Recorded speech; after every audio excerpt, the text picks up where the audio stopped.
Hi, welcome back to Story Time with Miss Katharine.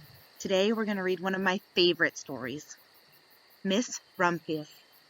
Story and pictures are both by Barbara Cooney.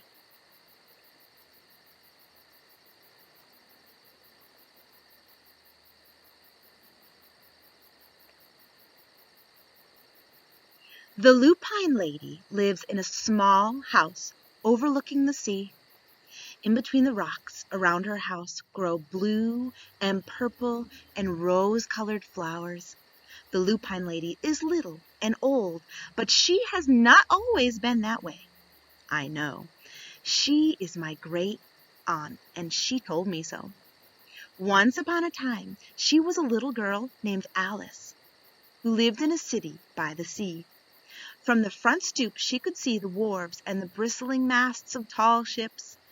Many years ago, her grandfather had come to America on a large sailing ship.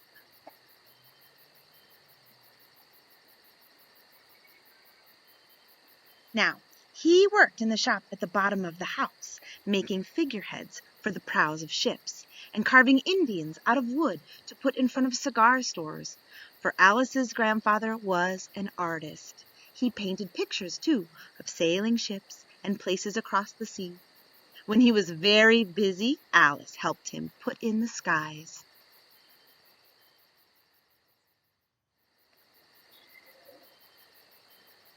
In the evening, Alice sat on her grandfather's knee and listened to his stories of faraway places. When he had finished, Alice would say, "When I grow up, I too will go to faraway places. And when I grow old, I too will live by the sea." "That is all very well, little Alice," said her grandfather, "but there is a third thing you must do." "What is that?" asked Alice. "You must do something to make the world a more beautiful place," said her grandfather.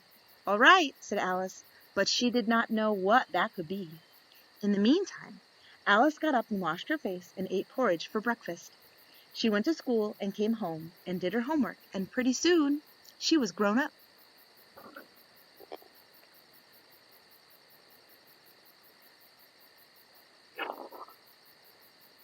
Then my great Aunt Alice set out to do the 3 things she had told her grandfather she was going to do. She left her home and went to live in another city, far from the sea and the salt air. There she worked in a library, dusting books and keeping them from getting mixed up, and helping people find the ones they wanted. Some of the books told her about faraway places. People called her Miss Rumphias now.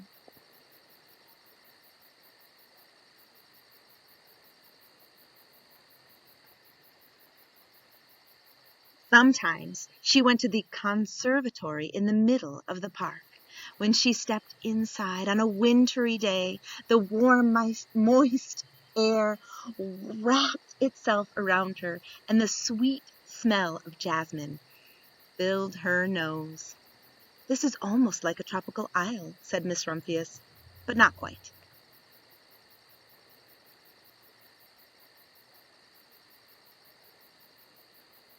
So, Miss Rumphius went to a real tropical island where people kept cockatoos and monkeys as pets.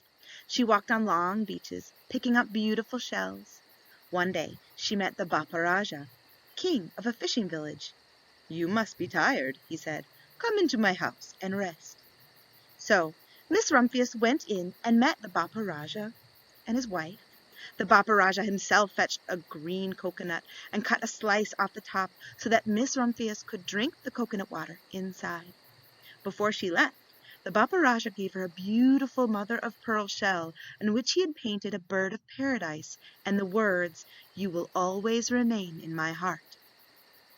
"You will always remain in mine, too," said Miss Rumphius.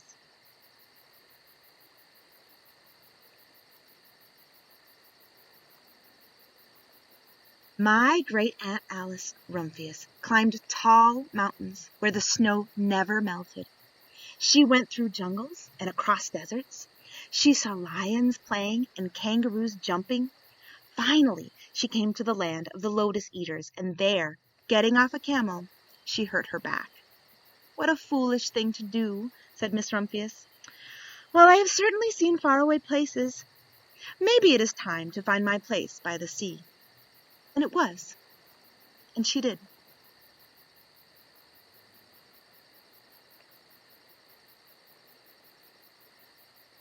From the porch of her new house, Miss Rumphius watched the sun come up.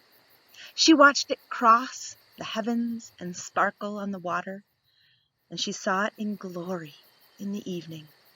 She started a little garden among the rocks that surrounded her house, and she planted a few flower seeds in the stony ground.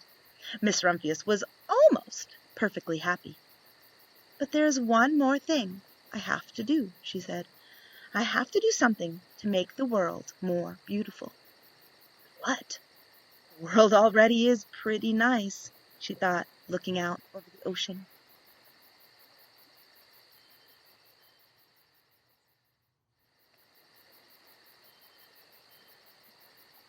The next spring, Miss Rumphius was not very well. Her back was bothering her again, and she had to stay in bed most of the time. The flowers she had planted the summer before had come up and bloomed in spite of the stony ground. She could see them from her bedroom window, blue and purple and rose-colored. "Lupines," said Miss Rumphius with satisfaction. "I have always loved lupines best. I wish I could plant more seeds this summer so that I could have still more flowers next year." But she was not able to.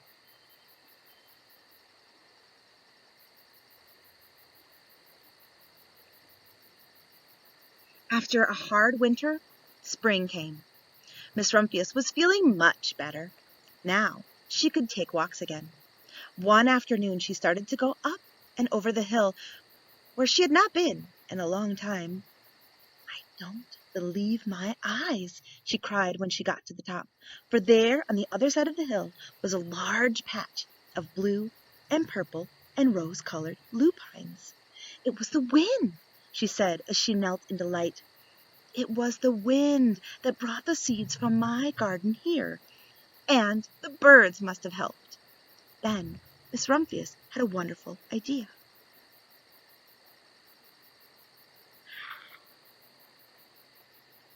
She hurried home and got out her seed catalogs. She sent off to the very best seed house for 5 bushels of lupine seeds. All that summer, Miss Rumphius, her pockets full of seeds, wandered over fields and headlands, sowing lupines. She scattered seeds along the highways and down the country lanes. She flung handfuls of them around the schoolhouse and back of the church. She tossed them into hollows and along stone walls. Her back didn't hurt her at all. Now, some called her that crazy old lady.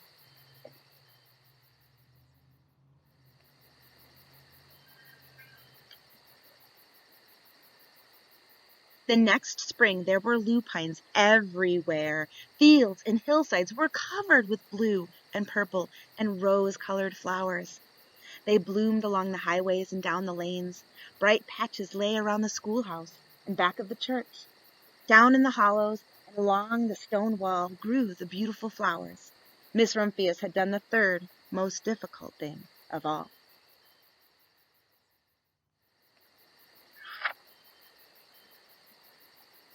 My great-aunt Alice, Miss Rumphius, is very old now.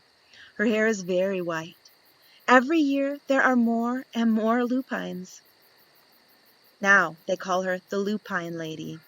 Sometimes my friends stand with me outside her gate, curious to see the old lady who planted the fields of lupines. When she invites us in, they come slowly.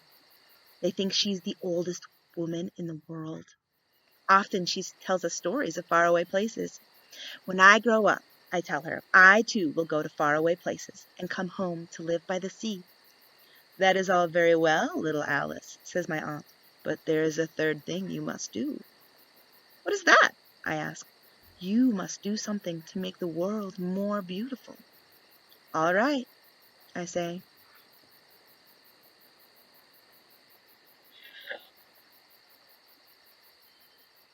But I do not know yet what that could be.